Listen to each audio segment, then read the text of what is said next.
Hi, this is Nandhi. Welcome to Cuisine. இன்னைக்கு நம்ம பார்க்க போறது ரொம்ப சிம்பிளான ஒரு நெய்வேத்திய ரெசிபி தான். வேற ஒண்ணும் இல்லைங்க, காப்பரிசி. வாங்க எப்படி செய்யறதுன்னு பார்க்கலாம். இதுக்கு முதல்ல ஒரு பவுல்ல பச்சரிசி போட்டுக்கலாம்.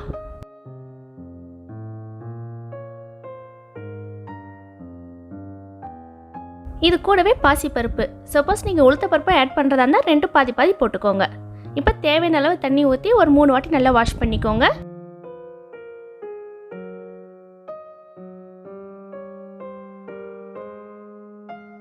இப்போ நல்லா வாஷ் பண்ணியாச்சு. ஒரு ஸ்ட்ரெயினரை வச்சு இந்த அரிசியும் பருப்பையும் நல்லா வடிகட்டிக்கோங்க. சுத்தமாக தண்ணி இருக்கக்கூடாது. குறைஞ்சது ஒரு 2 மணி நேரமாச்சு ஆகும் இதுக்கு. இப்போ 2 மணி நேரம் ஆயிடுச்சு. அரிசியும் பருப்பையும் கையில் தொட்டு பார்த்தீங்கன்னா கையில் ஒட்டக்கூடாது. இப்போ அடிகனமான ஒரு கடாயில் அரிசி பருப்பு சேர்த்துக்கோங்க.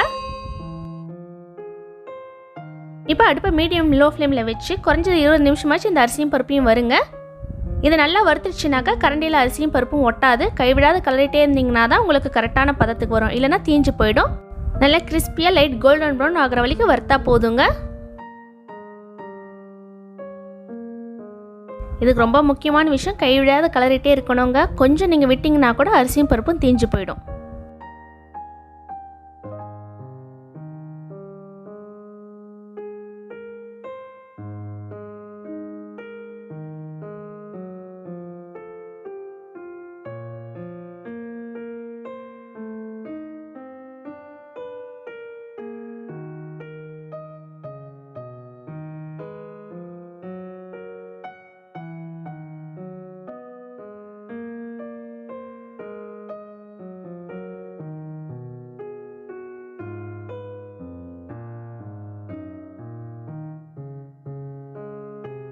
இப்போ அரிசியும் பருப்பு நல்லா கலர் சேஞ்ச் ஆகிருக்கு பாருங்கள். இப்போ கரண்டியில் ஒட்டவும் இல்லை. உடச்சி பார்த்தீங்கன்னா உடையணும். நல்லா வறுத்தாச்சுங்க, அவ்வளோதான்.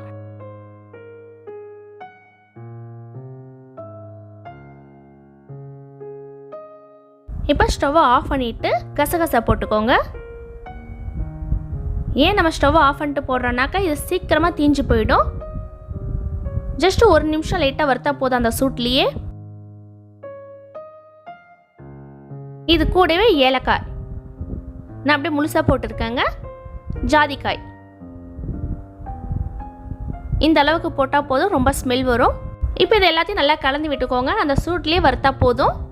இப்போ இது நல்லா ஆறட்டும்.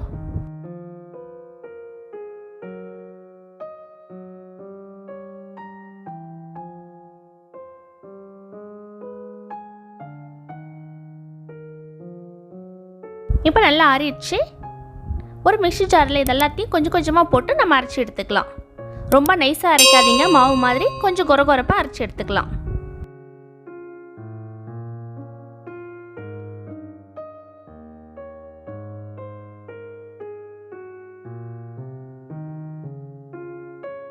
இப்போ இது ஓரளவு கரைஞ்சதும் இருக்கிற அரிசி பருப்பையும் சேர்த்து நம்ம கொரகொரப்பாக அரைச்சி எடுத்துக்கலாம்.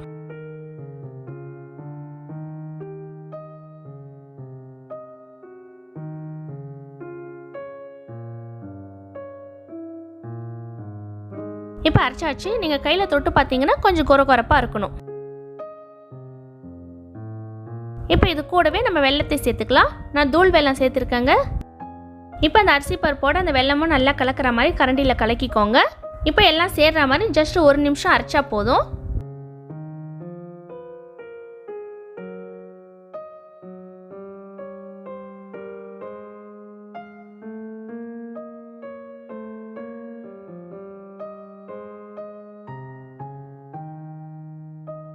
இப்போ நல்லா அரைச்சாச்சு. இப்போ ஒரு பிளேட்டில் ட்ரான்ஸ்ஃபர் பண்ணிடுங்க.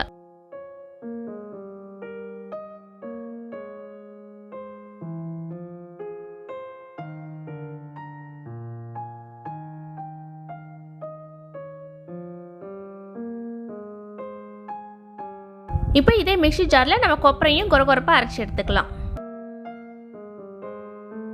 சப்போஸ் இந்த கொப்பரையை உங்களால் துருவ முடிஞ்சால் நீங்கள் துருவிக்கோங்க. என்னால் முடியாதுன்றதுனால நான் மிக்சியில் போட்டு அரைச்சி எடுத்துக்கிட்டேன்.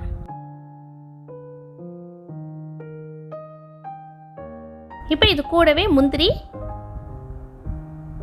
பாதாம், பிஸ்தா இதுவும் ஜஸ்ட் கொரகொரப்பாக அரைச்சி எடுத்துக்கோங்க. ரொம்ப நைஸாக அரைச்சிட்டா நல்லா இருக்காது. இந்த காப்பரிசி சாப்பிடக்குள்ள அந்த கொப்பரை, முந்திரி, பாதாம் இதெல்லாம் கொஞ்சம் நமக்கு வாய்க்கு வரக்குள்ள ரொம்பவே நல்லாயிருக்கும். அதுக்காக தான் நம்ம கொரகொரப்பாக அரைச்சி எடுத்துக்கிறோம். இப்போ இதையும் அதை பிளேட்டில் கொட்டிக்கோங்க.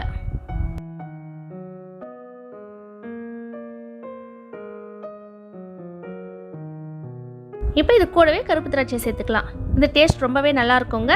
இப்போ இது எல்லாத்தையும் நல்லா கையால் கலந்துக்கோங்க. நீங்கள் கரண்டியில் கலந்தீங்கன்னா ஃபுல்லாக மிக்ஸ் ஆகாது, கையில் கலக்கிற மாதிரி இருக்கவும் இருக்காது. இந்த திராட்சையில் நல்லா அழுத்தம் கொடுத்து பேசுங்க, அப்போ தான் ரொம்ப நல்லாயிருக்கும் டேஸ்ட்டு. இந்த காப்பரிசி உடம்புக்கு ரொம்பவே நல்லதுங்க. நம்ம எல்லாமே ட்ரை இன்க்ரீடியன்ஸ் தான் சேர்த்துருக்கோம். நீங்கள் 1 மாதம் வரைக்கும் ஸ்டோர் பண்ணி சாப்பிட்லாம். இந்த வீடியோ பிடிச்சிருந்தால் லைக் பண்ணுங்கள், ஷேர் பண்ணுங்கள், கமெண்ட் பண்ணுங்கள். மறக்காமல் சப்ஸ்கிரைப் பண்ணிட்டு பக்கத்தில் இருக்க பெல் ஐக்கானையும் ப்ரெஸ் பண்ணிடுங்க. இந்த மாதிரி அழுத்தி பிடிச்சா இந்த மாதிரி பிடிக்க வரணும். இதுதான் சரியான கன்சிஸ்டன்சி. இப்போ காப்பரிசி ரெடி. இந்த காப்பரிசிக்கு ஒரு சின்ன கதை இருக்குங்க. ஒரு வாட்டி மேலோகத்தில் நந்தி பகவான் சிவபெருமானுக்கிட்ட ஆழக்கால விஷயம் என்ன அவ்வளோ கடுமையானதா, அதுக்கு கொல்ற அளவுக்கு சக்தி இருக்குதான்னு ஏளனமாக பேசினாராம். உடனே சிவபெருமான் நந்தியை கூப்பிட்டு இதை கொஞ்சம் மூந்து பார்க்க சொல்லி சொன்னார். நந்தியை அதை மூந்து பார்த்துட்டு சுயநிலை விழுந்து பித்து பிடிச்சது போல் ஆயிட்டாருங்க. உடனே இதை பார்த்த பார்வதி தேவி சிவபெருமானுக்கிட்ட ஏன் இந்த மாதிரி செஞ்சீங்க, அவரை எப்படியாவது காப்பாற்றுங்கன்னு கேட்டுக்கிட்டாங்களாம். உடனே சிவபெருமான் ரொம்ப ஆணவத்தோடு நந்தி பேசுறதுனால தான் இந்த மாதிரி செஞ்சேன், நீ போய் வீட்டில் இருந்து அரிசி பொடியும் வெள்ளத்தையும் கொண்டு வந்து கொடு, எல்லாம் சரியா போயிடும் அப்படின்னு சொல்லி சொன்னாராம். உடனே பார்வதி தேவி சிவபெருமான் சொன்ன மாதிரி அரிசியும் வெள்ளத்தையும் கொண்டு வந்து நந்திக்கு கொடுத்தாங்க. நந்தி சாப்பிட்டதும் பழைய நிலைக்கு வந்துட்டாரு. இது நடந்தது ஒரு சனிக்கிழமை நாள் திரியோதசி அன்னைக்கு 4:30 6 மணிக்குள்ள நடந்த ஒரு சம்பவங்க.